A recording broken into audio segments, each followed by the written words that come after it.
אני דוד, והיום במסגרת ההזזות שלנו והקיבוצים שלנו, נטפל דווקא בהזזות ובהזזות אופקיות. אני מזכיר לכם שבעבר טיפלנו במתיחות וקיבוצים אופקיים, ראינו איך זה נראה, הפעם אנחנו עוברים להזזות אופקיות ימינה ושמאלה. נראה את המשמעות והאינטואיציה, ונראה איך משתמשים בפתרון משוואות. ובכן, נחשוב על המעגל הטריגונומטרי שלנו, ונחשוב על נקודה C שמסתובבת עליו. נסתכל על כל זה בגיאוגברה. יש לנו בצד שמאל מעגל היחידה, מעגל הטריגונומטרי, ונקודה C שמסתובבת עליו. הנה היא מתחילה להסתובב, ואנחנו רואים שהזווית שלה מסורטטת לנו, רצה לאורך ציר ה-X מצד ימין. אנחנו גם יודעים שאם אנחנו נבקש מהמחשב לצייר את הגובה של הנקודה C, נקבל את הגרף של סינוס. סינוס של הזווית שיוצאת הנקודה C. נוסיף לנקודה C גם נקודה D. במקרה שלנו זווית שגדולה מ-C ב-50 מעלות. אם C מסתובבת כל הזמן, גם הזווית D מסתובבת כל הזמן, ומקדימה את הזווית C ב-50 מעלות. איך יראה הגרף של גובה הנקודה C? מן הסתם מדובר בגרף של סינוס. אנחנו רואים שהוא חותך ב-180 מעלות, עולה מ-270 מעלות, חותך ב-360 אפס וכך הלאה. זה הגרף של סינוס. איך יראה הגרף של הגובה של D? זה בעצם גרף שאמור להקדים את הגרף השחור ב-50 מעלות. בואו נסתכל על זה. הנה, הוא בדיוק מקדים, ואכן הוא נותן לי בדיוק את התמונה של סינוס, אלא מוזזת ב-50 מעלות שמאלה. אותו דבר הייתי מקבל לכל זווית אחרת, אילו הייתי מבקש. כאן, כפי שאתם ראיתם, ביקשתי זווית של אלפא 50 מעלות, ואם הייתי מבקש זווית של 90 מעלות, הייתי מקבל את אותו גרף מוקדם ב-90 מעלות. נחזור למצגת. כמו שראינו בגיאוגברה, בעצם הגרף של סינוס, הגרף השחור, זז שמאלה, ובצורה כזאת קיבלנו את הגרף התכלת שמסורטט פה. אם אנחנו שינינו את הדברים באלפא מעלות, הייתה הזזה של אלפא מעלות ימינה או שמאלה.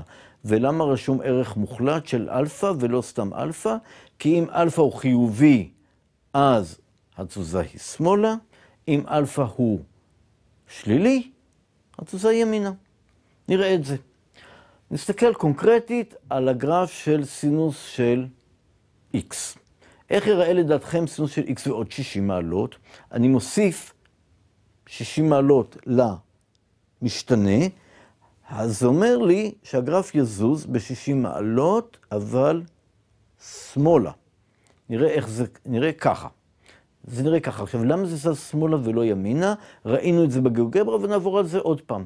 ניקח לדוגמה את הנקודה שבה זה חותך במינוס 60 מעלות. אם X הוא מינוס 60 מעלות, אני לוקח ומציב אותו פה. מינוס 60 מעלות ועוד 60 מעלות זה בדיוק 0, סינוס של 0 זה 0. כלומר, זה בעצם מוביל אותי לנקודת ראשית הצירים. למעשה, לקחתי את הגרף השחור והסטתי אותו ב-60 מעלות שמאלה, וככה קיבלתי את הגרף של סינוס של X ועוד 60 מעלות. ניקח דוגמה אחרת, דווקא עם קוסינוס, ודווקא נחסר הפעם 60 מעלות. אם אני לוקח את הגרף של קוסינוס ומחסר 60 מעלות, הפעם זה דווקא יזוז ימינה. בדיוק ההפך ממה שקרה קודם. אם אני לוקח זווית של 150 מעלות, מציב אותה פה, 150 מעלות פחות 60 זה בדיוק 90 מעלות, כן, וקוסינוס של 90 מעלות זה בדיוק 0. ולכן ב-150 מעלות זה חותך לציר ה-X. כלומר, החיסור של 60 מעלות מושך לי את הגרף ימינה. שימו לב, הכתיבה היא קריטית. סינוס של X ועוד 5, או סינוס של x ועוד 5, הסוגריים הכי חשובים שבעולם. פה בצד ימין לקחתי את סינוס x והוספתי לו 5 יחידות. בעצם עשיתי הזזה אנכית כלפי מעלה של 5 יחידות. לעומת פה, סינוס של x ועוד 5, על כל ה-x ועוד 5 אני עושה סינוס, וזה אומר שהייתה פה הזזה אופקית של 5 מעלות שמאלה. איך משתמשים? ניקח משוואה, נפתור אותה בתור דוגמה. בואו ניקח משוואה, סינוס של x ועוד 20 מעלות שווה לחצי. כרגיל, אילו זה לא היה x ועוד 20 מעלות, אלא זה היה סינוס של x שווה לחצי, היינו יודעים ככה לפתור את זה. 30 מעלות, 150 מעלות, קלי קלות, אבל סיבכו אותנו פה. שוב, לקחנו את הגרף של סינוס השחור, והסטנו אותו שמאלה 20 מעלות. זה אומר שאם מלכתחילה ציפיתי שיהיה פתרון של 30 מעלות, הפתרון הוא מוסט שמאלה, ולכן הוא 10 מעלות. אם ציפיתי מלכתחילה לפתרון של 150 מעלות, הסטתי את זה שמאלה, ולכן הוא 130 מעלות. כלומר, אני מקבלת פתרונות שונים ממה שאני רגיל להם. באופן כללי, המחזוריות נשמרת של 360 מעלות, וכן הפתרונות יוצאים 10 מעלות ועוד כי פעמים 360 מעלות, או 130 מעלות ועוד כי פעמים 360 מעלות. איך פותרים את זה מבחינה אלגברית? בשיטת ההצבה. נציב במקום x ועוד 20 מעלות, t. t יהיה x ועוד 20 מעלות, ואז אני מקבל את המשוואה הפשוטה מאוד. סינוס של t שווה חצי. סינוס של t שווה לחצי, זה אומר ש-t 30 מעלות או 150 מעלות, וכמובן עם תוספות של 360 מעלות. זה ה-t, אבל שאלו אותי על x, אז אנחנו מחזירים את זה, כן? t הוא היה x ועוד 20 מעלות.